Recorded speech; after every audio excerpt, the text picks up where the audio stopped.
दोस्तों नमस्कार। मेरा नाम BS शेखावत है और मैं धार्मिक नगरी अजमेर का रहने वाला हूँ। और मैं रोज़ टाइम्स ऑफ इंडिया का एक आर्टिकल जो दी स्पीकिंग ट्री के तहत लिखा होता है, जिसका टॉपिक आध्यात्मिक टॉपिक होता है और किसी न किसी महान पुरुष के द्वारा अपने विचार लिखे हुए होते, ये टॉपिक होता है, वो मैं आप लोगों के सामने आज लेकर के आया हूँ। मैं रोज हमेशा इस तरह से एक आध्यात्मिक टॉपिक लेकर के आता हूँ, जिसका शीर्षक, आज के टॉपिक का शीर्षक है fair is not foul. Fair यानी साफ सुथरा, उसको फेयर कहते हैं, जिसमें कोई मिलावट नहीं हो। Fair is not foul. Fair काम करना कोई गलत नहीं है। Foul is now fair. यहां ये भी बताया फाउल इज नाउ फेयर, गलत को सही साबित कर दिया जाता है। ऐसा एक कंट्रोवर्शियल स्टेटमेंट है। अब इस स्टेटमेंट को लिखने वाली हैं जेनिना गोम्स। जेनिना गोम्स एक विदेशी लेडी हैं, जिनका मैं थोड़ा सा इंट्रोडक्शन आपको देता हूं। ये जेनिना गोम्स हैं, कोई विदेशी लेडी हैं, ऑथर हैं, बुक्स लिखती हैं। इनकी बुक्स है फ्रेंडिंग योर इमोशंस, अपने इमोशंस से दोस्ती करो, इस तरह की फेमस बुक्स है। तो ये एक बहुत महान ऑथर हैं। तो इस तरह से आज हम इनका टॉपिक पढ़ेंगे। टाइम्स ऑफ इंडिया ने इनको इनविटेशन दिया है ये टॉप लेख लिखने के लिए, और इस लेख को मैंने बहुत सिंपल भाषा में माइक्रोसॉफ्ट वर्ड में पूरे पेज पर इसको छाप दिया है। और आज की तारीख जैसे 10 अगस्त 2023 है। पेज नंबर 12 नंबर पेज के ऊपर ये आर्टिकल छपा हुआ है। आप इसको कहीं से भी पढ़ सकते हैं। तो आज का टॉपिक है फेयर इज नॉट फाउल। सही काम करना गलत नहीं है, लेकिन गलत is now fair, foul is now fair. आज के ज़माने में गलत को लोग सही साबित कर देते हैं। ये एक कंट्रोवर्शियल स्टेटमेंट है। ये हमारा दुर्भाग्य भी हो सकता है कि हम सही चीज़ को फॉलो नहीं कर रहे हैं। तो ये जेनिना गोम्स हैं जो इसको लिखने वाली हैं, और ये इस छोटी सी कहानी है कि फेयर कभी भी गलत नहीं होता। इसका शीर्षक होगा अंततः जीत सही की ही होती है, चाहे कितनी भी कोशिश कर ले। ये एक छोटी सी कहानी है 5-10 मिनट की। अगर आप इसको पढ़ेंगे, English to Hindi subject plus verb को पकड़ करके हम इसकी स्टडी करेंगे, और बहुत फर्राटेदार हम इंग्लिश सीख जाएंगे अगर इस छोटी छोटी कहानी को अगर हम पढ़ेंगे। तो इसमें कुछ एक वर्ड हैं, 5-7-10 वर्ड होंगे, जो कठिन वर्ड को मैंने अलग से हाईलाइट कर दिया है। तो इसको याद करने से हम लोग इंग्लिश अखबार में महारत हासिल कर लेते हैं, और कभी हमारे जीवन में इंग्लिश रुकावट नहीं बनती है। तो अपन इसको शुरू करते हैं। तो यहाँ से हम शुरू करते हैं। जेनिना गोम्स का क्या टॉपिक है, छोटा सा टॉपिक है, सुनिए। The important thing is in life is not the Triumph. Triumph का मतलब होता है जीतना। जीतना ही हमारे लिए जिंदगी में इम्पोर्टेंट नहीं है, बट द फाइट। लेकिन हमको किसी भी चीज के लिए फाइट करना चाहिए। The essential thing is not to have won. Won यानी भी जीतना ही होता है, but to have fought well. लड़ाई अच्छी लड़नी चाहिए। सेज पीरे डी कोब्रिन, इनका किसी लेखक का नाम है। वो कहते हैं French educator and historian and founder of the Olympics committee, ये एक ओलंपिक कमेटी के फाउंडर मेंबर भी हैं, बहुत बड़ी अच्छी पर्सनालिटी हैं। क्या कहते हैं, fair play is a universally understood concept. साफ सुथरा गेम खेलना एक यूनिवर्सल का मतलब ब्रह्मांडीय कंसेप्ट है, बहुत अच्छा क्लियर कंसेप्ट है in sports, but it is also philosophy. लेकिन इसके अंदर एक फिलोसॉफी भी है। फिलोसॉफी का मतलब होता है अलग अलग दर्शन। फिलोसॉफी का मतलब होता है अलग अलग दर्शन। जैसे दर्शन शास्त्र होता है, ऐसे ही अलग अलग दर्शन भी। One of respect for others, ये है एक दूसरे की इज्जत करना। There is a children's story, एक बच्चे की कहानी है।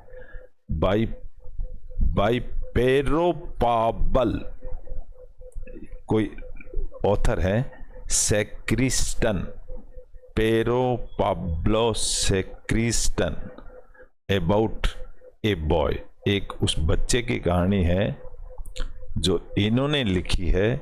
कहानी क्या है, who liked nothing more in the world, उसको संसार में कुछ नहीं चाहिए देन टू विन, जीतने के अलावा। Everywhere he want to win, सब जगह वो जीतना ही चाहता है। Whether it was a playing cards, चाहे वो ताश की पत्ती हो, वीडियो गेम्स हो और कोई भी चीज हो, anything. And because he could not stand losing, क्योंकि उसने कभी लूज किया ही नहीं है, हार मानी ही नहीं है, हारा ही नहीं है। He had become an expert in all kind of tricks and cheatings, इसलिए वो ट्रिक्स और चीटिंग का एक्सपर्ट यानी मास्टर बन गया है। He could trick his way to victory without being noticed, बिना किसी की जानकारी के वो कोई चालाकी करके जीत जाता था, उसका जीतना उसका स्वभाव बन गया। सो एवरीवन थॉट, हर आदमी सोचता था ही वाज ए चैंपियन, वो तो एक बहुत बड़ा चैंपियन है। It meant that almost no one wanted to play with him, इसका मतलब ये हुआ कि उसके साथ कोई खेलना ही नहीं चाहता था। Except for a poor boy, एक बहुत गरीब बच्चा। ही ऑलवेज डिफिटेड, वो हमेशा हार जाता था। And made to look ridiculous, और मेड टू लुक ऐसा दिखता था। रिडिकुलस का मतलब हंसी मजाक भी होती थी उसके साथ, वो हमेशा हार जाता था। आगे क्या हुआ देखिए। फाइनली, आखिर में, the boy got bored of winning, जो जीतने वाला बच्चा था जीत जीत के ही बोर हो गया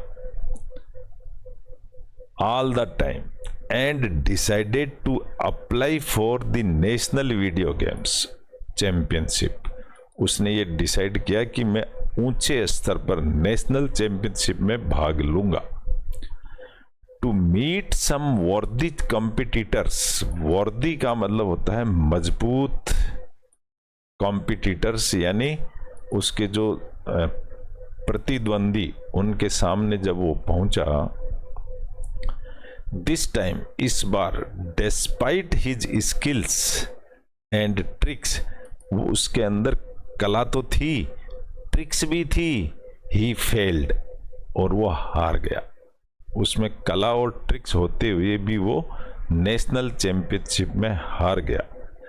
द कंपटीशन जजेज, जो जज फैसला करने वाले लोग थे, प्रिवेंटेड हिम, उसको प्रिवेंट यानी बचाने की कोशिश की, from using any his tricks, कोई भी तरकीब लगाने से उसको रोक दिया और उसको कहा कि बिल्कुल फेयर गेम खेलो।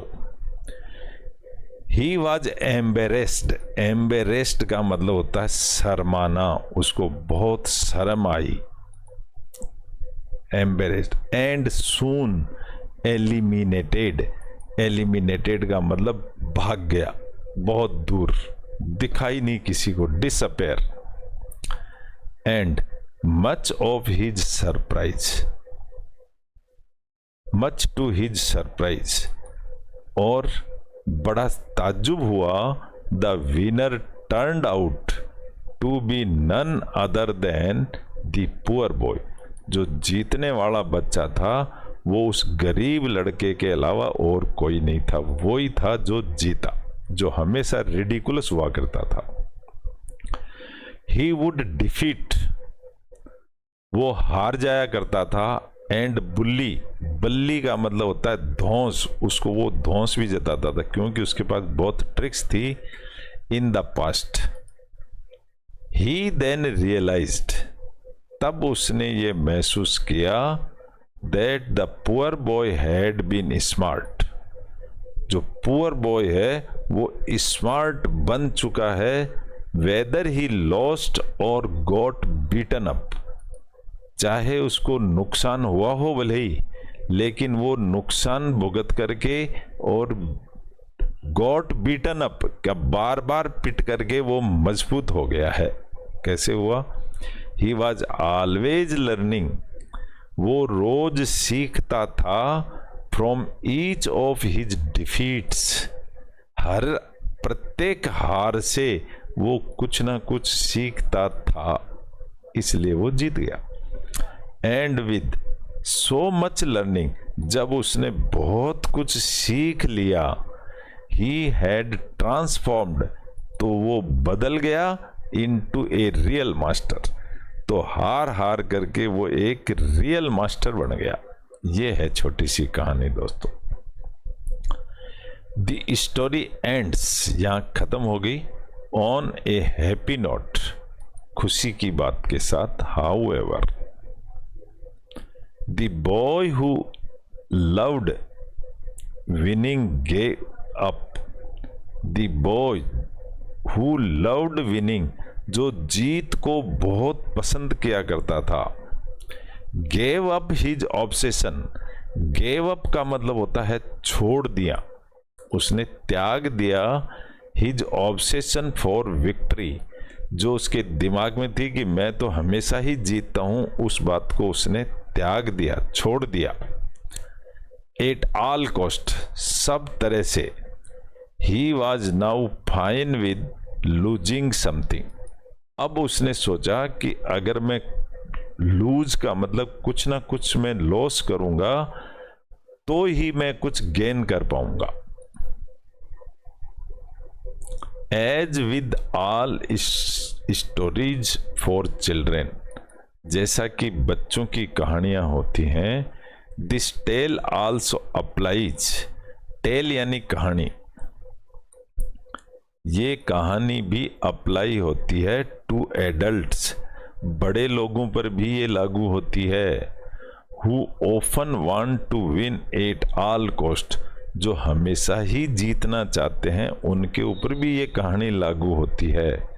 समटाइम्स इवन बाय चीटिंग, कभी कभी तो चीटिंग करके जीत जाते हैं वो लोग, उनके ऊपर भी ये कहानी लागू होती है।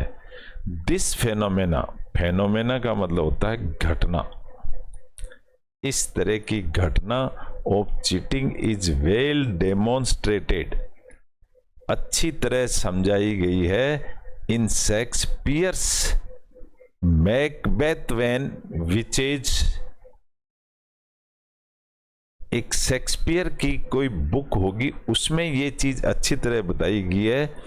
चैंट यानी बातचीत इन एक्ट 1 सीन 1 में ये अच्छी तरह बताई गई है। क्या लिखा है उसमें? Fair is foul, fair is foul and foul is fair. सही चीज गलत है एंड गलत चीज सही है, इसका हिंदी अनुवाद ये होगा।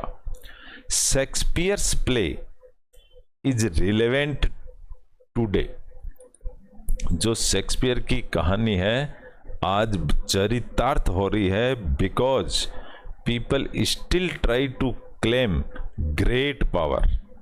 आज भी पीपल जो हैं वो पावर को, ग्रेट पावर को क्लेम करते हैं, दावा करते हैं, and do all kind of wrong things, और अपनी ताकत से वो सारे काम करवा लेते हैं to get what they want. जो कुछ भी चाहते हैं वो अपनी पावर से करवा लेते हैं, एंड देन फील, और बाद में वो महसूस करते हैं अपने आप को guilty of their foul play.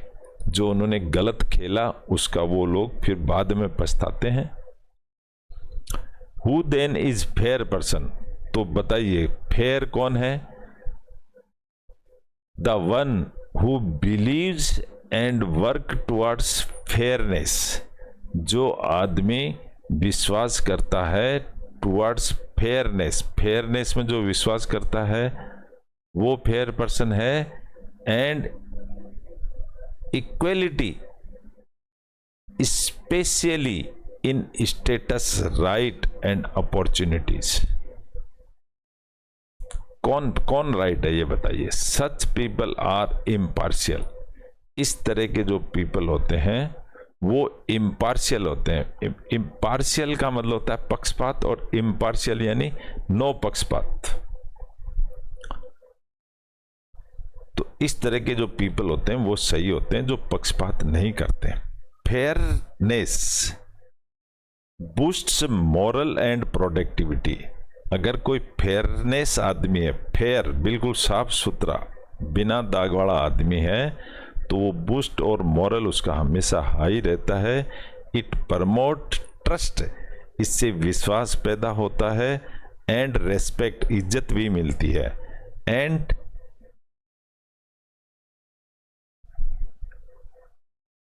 Encourage diversity, और विविधता। डाइवर्सिटी का मतलब होता है कई डायरेक्शन के अंदर उसको हिम्मत मिलती है, जो सही होता है। इसलिए बिल्ड पॉजिटिव रिलेशनशिप, सच्ची मित्रता बनाइए, एंड रेड्यूस्ड कन्फ्लिक्ट, कन्फ्लिक्ट यानी पीड़ा, और पीड़ा को, गलत व्यवहार को कम कीजिए। Fairness is also the hallmark, hallmark का मतलब ठप्पा लग जाना, ऑफ प्रोफेशनलिज्म। धंधे में भी फेयरनेस काम आती है। At work and results in healthy collaboration. आपस में रिलेशनशिप, कोलैबोरेशन का मतलब भी रिलेशनशिप ही होती है। अच्छा रिलेशनशिप बनता है, दैट लीड्स टू, वो आगे बढ़ाता है बेटर प्रॉब्लम सॉल्विंग, और उससे प्रॉब्लम्स भी आसानी से सॉल्व हो जाती है।